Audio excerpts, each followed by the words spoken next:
Hey, what's up, guys? It's ToastyTabletopGames, and today I've got another deck list.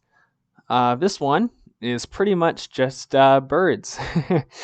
I was messing around with some stuff in Kaldheim the other day and realized there was a handful of stuff in there that created bird tokens, and I thought that could be interesting.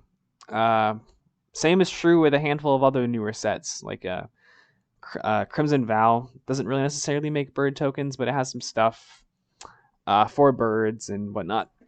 Nothing too crazy though. So anyway, in this deck we're just running a bunch of cheap flyers and a handful of enchantments that make those cheap flyers stronger.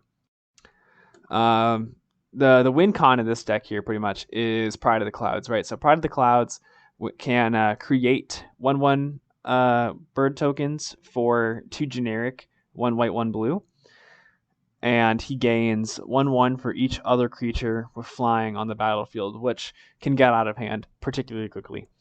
Especially when you consider that pretty much every flyer in here, it costs 2 or less. Every flyer costs 2 or less. So we'll kind of just go over all the cards in here and why they're included, right? So we'll start over here. Battlefield Raptor.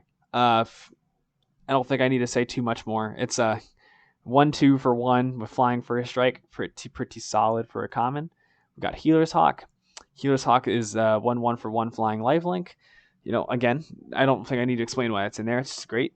Pride of the Clouds, as I have already explained, is the win condition for this deck pretty much. And you've got a bunch of other cards in this deck that would enable you to search it. Not necessarily search it, but hope to pick it up by the means of draw power with Winged Portent, Airborne Aid, and Seaside Haven.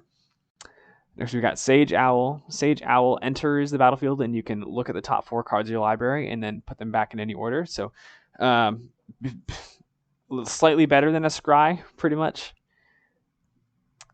It might even be worse than a Scry, but it's still, if for looking that deep on the top of your deck, I mean, it's still good, right? Silver Raven, 1/1 for 1 flying, Scry's 1. And then I got 4 Welkin Hawks. 1/1s for 2s, but when they die, you search for another card named Welkin Hawk, and you can put it into your hand. So you're always going to have birds to play, so that shouldn't ever be a concern running out. For our enchantments, we only have 3. We have the Soul Catcher's Eyrie, and whenever a bird is put into your graveyard from play, you put a feather counter on Soul Catcher's Eyrie, and all birds get 1/1 for each feather counter on Soul Catcher's Eyrie. So if you for whatever reason are unable to win with Pride of the Clouds, this should be your next go-to. Making the small 1/1 birds insanely huge and having so many of them that they just do what they want. It's for instance, we have Cancel. I don't think I need to explain why that's in there. It's just a great counter spell.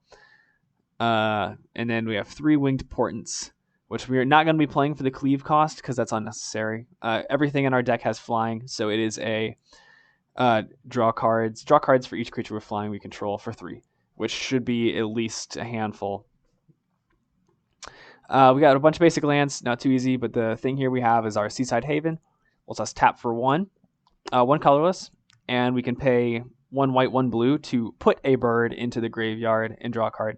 So not only does that help us make our birds stronger, but it puts us deeper into the deck and can help us find more cheap birds to make stronger with the Soul Catcher's Eyrie. For our sorceries, once again, we just have a Airborne Aid, which draws cards for each bird in play, which I guess in a sense is something you probably could take out if you wanted to take it out, since Winged Portent does that pretty much, but just Winged Portent does exactly that for cheaper, But draw power is never a bad thing, I feel. So I'm going to include it, but that is probably the first choice to take something out if you were going to take it out. And then we've got 2 Alrund's Epiphanies, which creates 1/1 bird tokens, and you get to take an extra turn. I don't think I need to explain why that's in there either. That's crazy good and is banned for that reason in pretty much every format except like Modern and Legacy and Commander. So if we just have a bunch of strong flyers, creating a handful more and then taking a turn after should seal us the game. So if you weren't winning with this over here, you should be winning with that. The game plan here is pretty simple and straightforward, so I don't think I need to explain it too much more.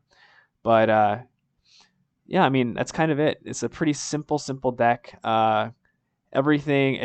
I would say it's kind of budget. Just these lands add up because they're like $3 lands a piece. So you could obviously substitute that out with pretty much any land, but your most expensive card in here should be Alrund's Epiphany. And even then, if you don't feel like playing that, just don't play it.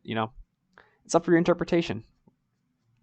So that's kind of it for this one. I'll have a link to this deck list in the description if you want to check it out or take it to like Card Kingdom or whatever and get your cards. But that's kind of it. So thanks for watching. Follow me on my socials at ToastyTabletopGames on TikTok, Instagram, and Twitch. And be sure to like and subscribe for more content like this. I'll see y'all in the next one.